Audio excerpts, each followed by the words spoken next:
जी, नमस्कार दोस्तों, ज्ञानालय में आपका स्वागत है। चलिए हम लोग हॉस्टल वार्डन का जो एग्जामिनेशन हुआ 17 तारीख को, उसका जो हिंदी का पोर्शन है उसको सॉल्व करते हैं और देखते हैं कि किस तरह के क्वेश्चंस पूछे जा रहे हैं और इनके क्या आंसर हो सकते हैं, और उसका एक्सप्लेनेशन भी देखेंगे कि क्यों किसी चीज़ का कौन सा ऑप्शन सही है। पूरा पता करेंगे। चलिए पहला देखते हैं। ये दिया गया है, सामान्य हिंदी का है। 10 क्वेश्चन हम सभी जानते हैं, 10 क्वेश्चन पूछे गए हैं। 10 क्वेश्चन ये जो है, इसका पहला जो ये क्वेश्चन है 1 से लेके 3 तक के लिए दिया गया कि आपको इस गद्यांश को पढ़ के आंसर देना है। तो 1 से लेके 3, 101 से लेके 103 तक का क्वेश्चन क्या है, इसी पैराग्राफ पे, इसी गद्यांश पे बेस है। ध्यानपूर्वक पढ़ लीजिए, 1 मिनट से ज़्यादा नहीं लगेगा, छोटा सा पैराग्राफ है। तो चलिए पढ़ लेते हैं। जीवन ने विज्ञान के विविध क्षेत्रों में जो अभूतपूर्व प्रगति की है, उससे जीवन और जगत का स्वरूप बहुत कुछ परिवर्तित हो गया।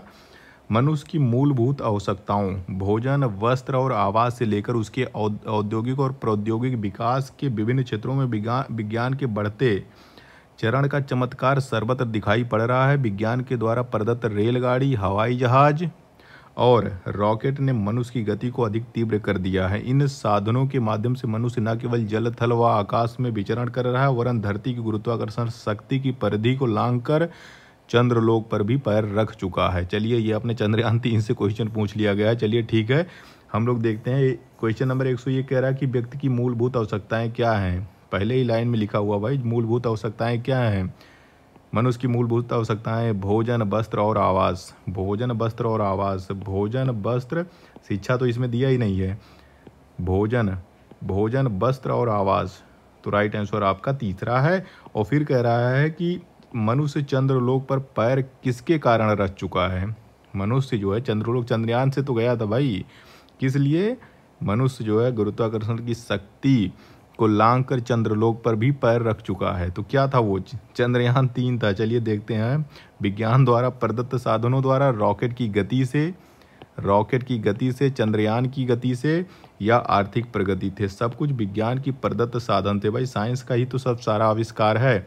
तो यहाँ पे सीधे सीधे लिखा हो ना कि इन साधनों के माध्यम से मनुष्य न केवल जल थल बल्कि आकाश को। तो ये एक कैसे साधन है, विज्ञान द्वारा प्रदत्त साधनों से क्या कर चुका है, मनुष्य जो है चंद्रलोक पर भी पैर रख चुका है। तो इसका राइट आंसर आपका हो जाएगा पहला। फिर आ जाइए, तीसरा क्वेश्चन ये है कि मनुष्य की गति को अधिक तीव्र कर दिया है। अरे रेलगाड़ी, हवाई जहाज और रॉकेट, यही 3 चीज़ें तो बताई गई हैं। यहाँ पे फिर से आके देख लो, एक बार मिलान कर लो। विज्ञान के द्वारा प्रदत्त रेलगाड़ी, हवाई जहाज और रॉकेट ने मनुष्य की गति को बहुत अधिक तीव्र कर दिया है। तो यही पे आ जाओ, रॉकेट, हवाई जहाज, रेलगाड़ी, और इसमें रेलगाड़ी, हवाई जहाज और रॉकेट तीनों दिया गया। तो राइट आंसर आपका तीसरा हो जाएगा। 4 नंबर क्वेश्चन ये दिया गया है कि असंगत युग्म आपको इसमें देखना है। इसमें समास दिया गया है, ये चारों समास दिए गए हैं और कौन सा इसमें असंगत है। स्वर्ग प्राप्त कौन सा समास है, तत्पुरुष समास। स्वर्ग प्राप्त मतलब स्वर्ग को प्राप्त हो गए, तत्पुरुष समास है।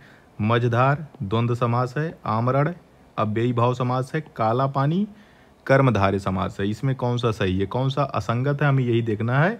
तो कौन सा इसमें सही है, स्वर्ग प्राप्त तत्पुरुष समास से सही है, उसमें कोई दिक्कत नहीं है। द्वंद्व समास हमने बताया था कि द्वंद्व समास वो होता है जिसको अगर आप समास विग्रह करोगे तो उसमें और या तथा आ जाए, आप मझधार को जो है तोड़िए। मझधार को क्या, मझ और धार थोड़ी ना होती है। मझधार का मतलब हो गया भाई, आप बीच में लहर में फंस चुके हो, बीच में या कहीं पे आप फंस चुके हो, उसके लिए होता है भाई नाव आपकी फंस गई मझधार में, भंवर में फंस गए, आप कुछ नहीं कर सकते।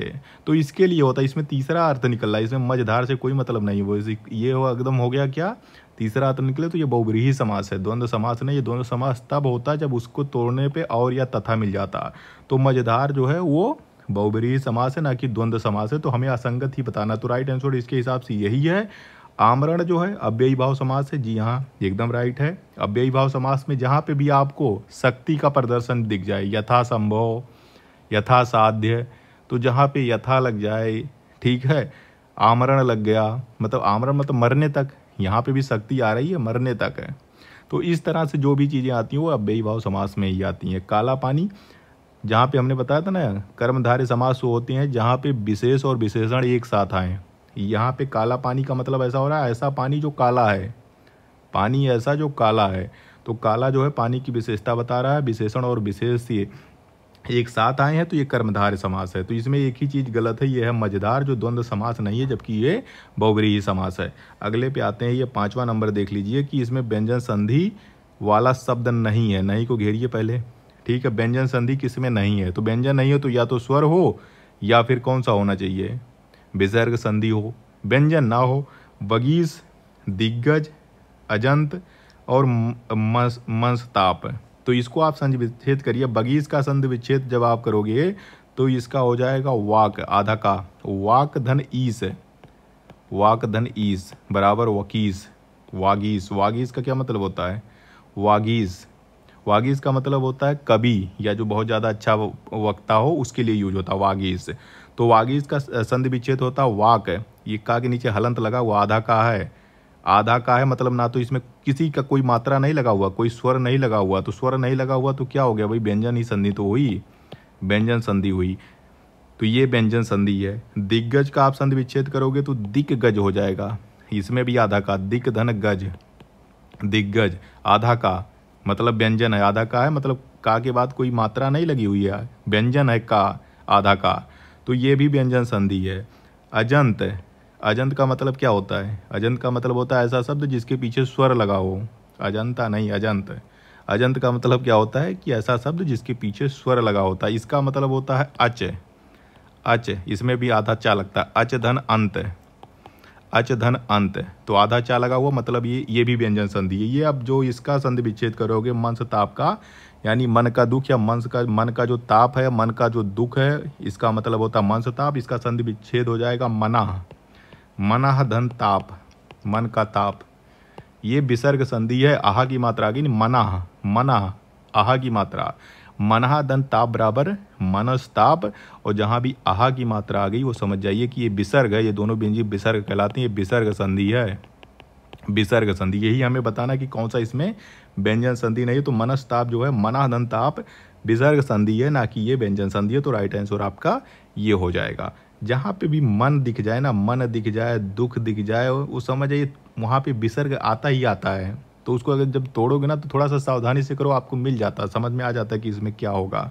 अगले पे आइए, निम्नलिखित में से संधि नियमों के उल्लंघन की दृष्टि से अशुद्ध शब्द है। ये सब भूल जाइए कौन सा संधि का नियम है, क्या उल्लंघन है, आप सीधे अशुद्ध शब्द खोजिए। अशुद्ध शब्द, उपर्युक्त, उत्पात, मना स्थिति, अनाधिकार। उपर्युक्त भी सही है, उपरोक्त नहीं होता, लिखा ना, कभी हम लोग लिख देते हैं उपरोक्त, उपरोक्त कथन के अनुसार, उपरोक्त नहीं होता, उपरोक्त गलत है, उपर्युक्त लिखा जाता है, उपर्युक्त।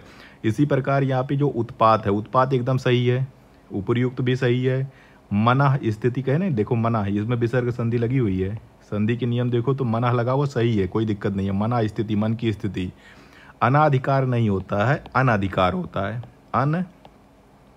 अनधिकार, ठीक है, यही गलत है, इसकी वर्तनी शुद्ध नहीं है। अनाधिकार नहीं होता, सही शब्द होता है अनधिकार। तो आपका चौथा आंसर सही हो जाएगा। फिर आ जाइए, जले पे नमक छिड़क दीजिए। छिड़को भाई, जले पे नमक छिड़कने का क्या मतलब होता है भाई, एक तो आदमी जला हुआ है, उसके ऊपर नमक छिड़क दीजिए, नमक छिड़क दीजिए, मिर्चा लगा दिए तो क्या होगा भाई, वो दुख, पहले से ही वो आदमी एक पीड़ित है, दुखी है, उस पर आप उसको और ज़्यादा कष्ट और ज़्यादा पीड़ा दे रहे हो। तो देख लीजिए क्या सही हो जाएगा। दुखी व्यक्ति को और दुखी करना, बहुत दुखी करना, बहुत बुराई करना, कोई मतलब नहीं बुराई उराई का, किसी को बहुत नुकसान पहुंचाना, नुकसान नहीं पहुंचाना होता, ये होता है कि आदमी एक पीड़ित है, दुखी है, उसको और ज़्यादा दुखी कर देना, उसके लिए होता है कि जले पे नमक छिड़क रहा हो। क्यों भाई जले पे नमक छिड़क रहे हो, अगर किसी चीज़ के साथ कोई घटना हो जाती है फिर आदमी अगर उसके बाद कुछ और कहता है तो हम यही कहावत यूज होती है, क्यों भाई जले पे क्यों नमक छिड़क रहे हो। तो दुखी व्यक्ति को और दुखी करना, राइट आंसर आपका हो जाएगा। 8वें पे आ जाइए कि अब देखिए दो एक और पूछ लिया मुहावरे से। उंगली पर नाचना, उंगली पे नाचना या उंगली पे नचाना, जो उंगली पे नाचेगा वो किसी के बस में होगा, और जो उंगली से नचाएगा, उंगली पर नचाएगा, वो किसी को अपने बस में कर लिया है। तो उंगली पर नाचना, ठीक है, नाच रहे हो तो मतलब किसी के बस में हो। संकेत, किसी के संकेत पर नाचना, संकेत पे क्या नाचोगे भाई, कि डांस थोड़ी ना सुखाया जाए। किसी के इशारे पे चलना, सबकी बात मानना, या अपने इशारे पे चलना। अपने से मतलब ही नहीं है, उंगली पर नाचना मतलब अपने इशारे पे क्यों चलोगे, सबकी बात मानने से कोई मतलब नहीं होता। इसका मतलब ये होता है कि किसी के इशारे पे आप चल रहे हो, किसी के इशारे पे चलना। इसका मतलब होता है कि किसी, वैसे सही शब्द होता है कि किसी के बस में होना, किसी के बस में होना, बस में होना, या फिर किसी के इशारे पे चलना। तो उंगली पे नाचने का सही शब्द जो यहाँ पे सटीक अर्थ वही निकल रहा है कि किसी के इशारे पे चलना, किसी के इशारे पे, या फिर किसी के बस में होना। 9वां क्वेश्चन ये है कि विलोमार्थी शब्द में कौन सा असंगत है। असंगत को घेरिए पहले। विलोम शब्द दिया गया है, उस शब्द और विलोम दिया गया, उसमें जो असंगत है वो आपको चुनना है। आगत का निर्यात, अमृत का विष, अल्पायु का दीर्घायु, अस्त का उदय, सिंपल सा दिया गया है। अमृत का विष कोई समस्या नहीं, दोनों एक दूसरे के विलोम में सही है। अल्पायु छोटी उम्र, दीर्घायु बड़ी उम्र, ये भी सही है। अस्त हो गया, उदय हो गया, सूर्य का उदय हुआ, सूर्य अस्त हुआ, ये भी सही है। आगत का निर्गत होता है, आगत ये जो दिया हुआ है, आगत का जो विलोम होता है वो निर्गत है। वैसे आगत का मतलब होता है इनपुट, है ना। फैक्ट्री वैक्ट्री में जो इनपुट होती है, जो रॉ मटेरियल होता है, हम कहते हैं कि वो इनपुट है, और जो उससे बना बनाया सामान निकलता है उसको हम निर्गत कहते हैं। वो आउटपुट होता है कि क्या आउटपुट निकल रहा है। तो आगत का सही विलोम होता है निर्गत, और निर्यात का तो आयात होता ना भाई, आयात। आयात मतलब किसी दूसरे देश से सामान मंगाना, निर्यात का मतलब होता है अपने देश का सामान किसी दूसरे देश में भेजना। तो आगत का निर्गत होगा ना कि निर्यात होगा। तो राइट आंसर आपका 1 हो जाएगा, क्योंकि हमें असंगत ही तो बताना है। फिर 10वां क्वेश्चन है कि स्त्री का पर्यायवाची नहीं है। नहीं को घेरिए फिर से। स्त्री का पर्यायवाची नहीं है भार्या, कांता, कामनी, वनिता। वनिता नाम से भी मैगजीन आती है, कामनी के नाम से भी आती है, कांता के नाम से आती है कि नहीं आती। चंद्रकांता होता था, चंद्रकांता। ठीक है, चलो क्या इसमें कौन सा है जो स्त्री का पर्यायवाची नहीं है। रामायण देखियो, भार्या भार्या शब्द यूज होता था। भार्या का मतलब होता पत्नी, भार्या का मतलब होता पत्नी। ठीक है, तो स्त्री उसका मतलब नहीं होता, उसका मतलब पत्नी होता। बाकी कांता, कामनी और वनिता, इन सब का मतलब होता है स्त्री। और ये हमें बताना था कि जो स्त्री का पर्यायवाची नहीं, तो भार्या स्त्री का पर्यायवाची नहीं है। राइट आंसर आपका यही हो जाएगा।